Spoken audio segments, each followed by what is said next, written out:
2023년 5월 24일 큐티 말씀입니다. 레위기 14장 33절로 57절입니다. 여호와께서 모세와 아론에게 말씀하여 이르시되 내가 내게 기업으로 주는 가나안 땅에 너희가 이를 때에 너희 기업의 땅에서 어떤 집에 나병, 색점을 발생하게 하거든 그 집 주인은 제사장에게 가서 알리기를 무슨 색점이 집에 생겼다 할 것이요 제사장은 그 색점을 살펴보러 가기 전에 그 집안에 있는 모든 것이 부정을 면하게 하기 위하여 그 집을 비우도록 명령한 후에 들어가서 그 집을 볼지니 그 색점을 볼 때에 그 집 벽에 푸르거나 붉은 무늬의 색점이 있어 벽보다 우묵하면 제사장은 그 집 문으로 나와 그 집을 이레 동안 폐쇄하였다가 이레 만에 또 가서 살펴볼 것이요 그 색점이 벽에 퍼졌으면 그는 명령하여 색점 있는 돌을 빼내어 성 밖 부정한 곳에 버리게 하고 또 집 안 사방을 긁게 하고 그 긁은 흙을 성 밖 부정한 곳에 쏟아버리게 할 것이요 그들은 다른 돌로 그 돌을 대신하며 다른 흙으로 집에 발을 찌니라. 돌을 빼내며 집을 긁고 고쳐 바른 후에 색점이 집에 재발하면 제사장은 또 가서 살펴볼 것이요 그 색점이 만일 집에 퍼졌으면 악성 나병인즉 이는 부정하니 그는 그 집을 헐고 돌과 그 제목과 그 집의 모든 흙을 성 밖 부정한 곳으로 내어갈 것이며 그 집을 폐쇄한 날 동안에 들어가는 자는 저녁까지 부정할 것이요 그 집에서 자는 자는 그 옷을 빨 것이요 그 집에서 먹는 자도 그 옷을 빨 것이니라. 그 집을 고쳐 바른 후에 제사장이 들어가 살펴보아서 색점이 집에 퍼지지 아니하였으면 이는 색점이 나은 것이니 제사장은 그 집을 정하다 하고 그는 그 집을 정결하게 하기 위하여 새 2마리와 백향목과 홍색실과 우슬초를 가져다가 그 새 하나를 흐르는 물 위 질그릇 안에서 잡고 백향목과 우슬초와 홍색실과 살아있는 새를 가져다가 잡은 새의 피와 흐르는 물에 찍어 그 집에 7번 뿌릴 것이요 그는 새의 피와 흐르는 물과 살아있는 새와 백향목과 우슬초와 홍색실로 집을 정결하게 하고 그 살아있는 새는 성 밖 들에 놓아주고 그 집을 위하여 속죄할 것이라. 그리하면 정결하리라.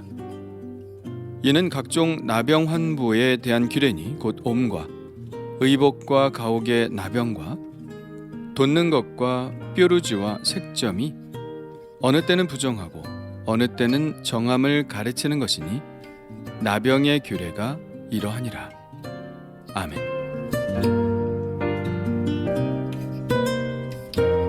오늘 말씀은 건물에 생긴 나병에 관해 다루고 있습니다. 13장에서는 천과 가죽에 생긴 나병에 대해서 말씀했었죠. 천과 가죽이란 의복과 그들이 광야에서 살고 있는 장막을 일컫는 것일 것입니다. 그런데 이번에는 건물에 생긴 나병입니다. 이 규례가 지금의 규례가 아닌 것은 지금 그들은 벽돌이나 돌로 집을 지을 수 없기 때문입니다. 그래서 내가 내게 기업으로 주는 가나안 땅에 너희가 이를 때에 너희 기업의 땅에서 어떤 집에 나병 색점을 발생하게 하거든 이라고 말씀하고 있죠. 모세와 백성들은 이 말씀을 들으면서 어떤 생각을 했을까요? 과연 우리가 가나안 땅에 들어갈 수는 있을까 하고 의심했을까요? 아니면 하나님이 이런 규례까지 정해놓으신 것을 보면 우린 틀림없이 가나안 땅에 들어갈 수 있을 거야 라는 믿음이 생겼을까요? 아마 후자일 가능성이 높다고 봅니다.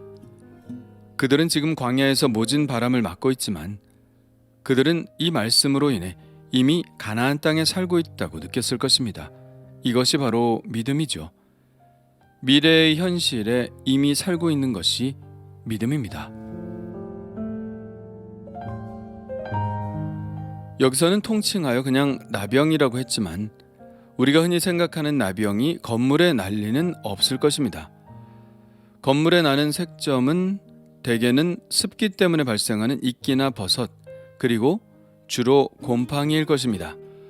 우리도 여름이면 심심치 않게 보고 있죠. 건물에 이러한 색점이 생겼으면 집주인은 제사장에게 신고합니다. 제사장은 그 색점을 살펴보러 가야 하는데 그 전에 그 집안에 있는 모든 것이 부정을 면하게 하기 위하여 그 집을 비우도록 명령하죠.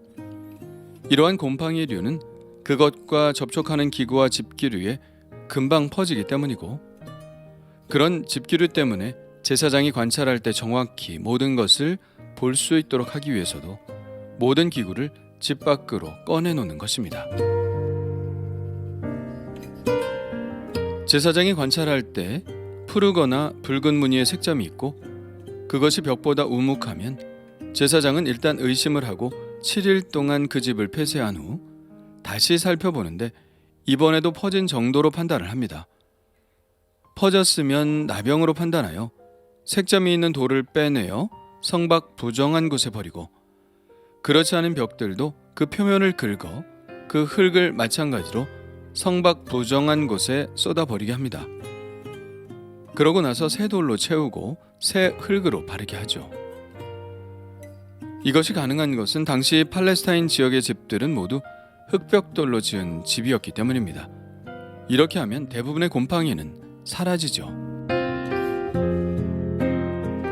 그런데 그렇게 집을 고쳤는데도 불구하고 색점이 또 재발하면 제사장은 다시 살핀 후에 이전처럼 계속 퍼져나간다면 그것은 건물에 발생하는 악성 나병으로 보아 부정하게 여겨 그 집을 헐고 그 집을 지었던 모든 재료들, 돌과 제목과 흙을 성밖 부정한 곳으로 내다가 버립니다.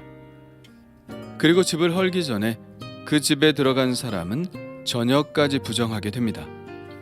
이것은 부정한 동물의 주검을 만질 경우와 같죠. 그 집에서 잠을 잤던 자도 또 그 집에서 먹었던 자도 모두 그의 옷을 빨아야 합니다.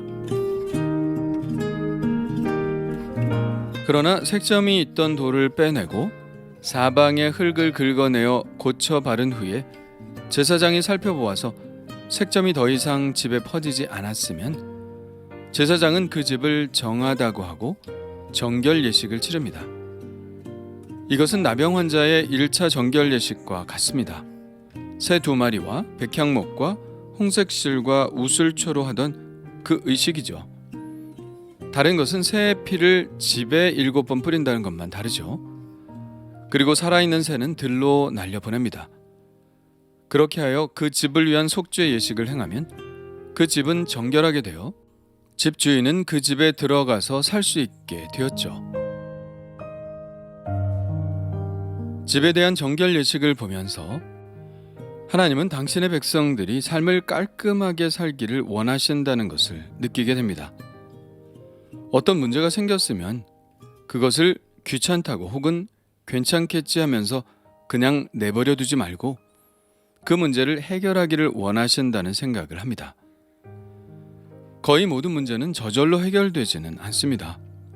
해결된 것 같아도 결국은 또 다른 곳에서 터지게 마련이죠. 문제는 점점 커져서 처음에는 호미로 막을 것도 나중에는 가래로도 못 막는 꼴이 되지요. 문제를 해결한다는 것은 에너지가 많이 드는 일입니다.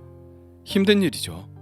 방을 치우는 일, 설거지를 하는 일과 같은 집안일도 에너지가 드는 일이고, 학생들이 공부를 미루지 않고 그때그때 하는 일도, 또 인간관계가 틀어졌을 때 그 관계를 회복하는 일 등 문제점을 해결하는 일은 결코 쉽지 않고 그만한 에너지가 들어야 하는 일입니다. 그러나 힘들다고 그 문제를 방치하면 결국 그 문제는 또 다른 문제를 낳게 되죠. 그러면 해결 가능한 때를 놓치는 일이 생기게 되죠. 죄의 문제도 그렇지만 우리의 삶의 소소한 문제들도 우리가 적극적으로 해결해 나갈 때 우리의 삶이 쾌적하고 평안한 삶을 살게 되는 것이 아닌가 하는 생각이 듭니다. 뇌과학자들의 말에 의하면 해결되지 않은 문제는 우리의 뇌에 엄청난 스트레스를 준다고 하죠. 문제를 해결하기 위한 에너지를 들이는 것보다 해결하지 않은 문제를 뇌에 담아놓고 사는 스트레스가 훨씬 더 크다고 합니다. 하나님은 그렇게 우리가 무거운 짐을 지고 사는 것을 원치 않으십니다. 우리의 주변을 깨끗하게 하고 단정히 하고 평안하게 사는 것을 원하시죠. 우리가 낮에처럼 단정히 살기를 원하시는 하나님 앞에 오늘 나의 주변을 돌아보는 것은 어떨까요? 곰팡이가 핀 곳은 없는지, 치워야 하는데 생각하며 계속 방치되어 있는 것은 없는지, 안부를 물어야 하는 곳은 없는지, 이때 정리하고 점검해야 하는 곳은 없는지, 그리고 나의 마음에 해결하지 않고 그대로 쌓아두고 있는 것은 없는지 찬찬히 살펴보는 하루가 되기를 원합니다. 주님 감사합니다. 내 삶에 피는 곰팡이를 그냥 지나치지 않게 하옵소서. 저절로 나아질 것이라는 생각도 하지 않게 하옵소서. 문제를 인식하게 하시고 하나님의 방법으로 그 문제를 해결하는 지혜를 허락하여 주옵소서. 그리스도인으로서 깨끗하고 단정한 삶을 살 수 있도록 하시고 문제를 만드는 자가 아니라 또 문제를 키우는 자가 아니라 문제를 해결하는 자가 되게 하여 주옵소서. 우리의 죄의 문제를 십자가 위에서 해결해 주신 예수 그리스도의 이름으로 기도합니다.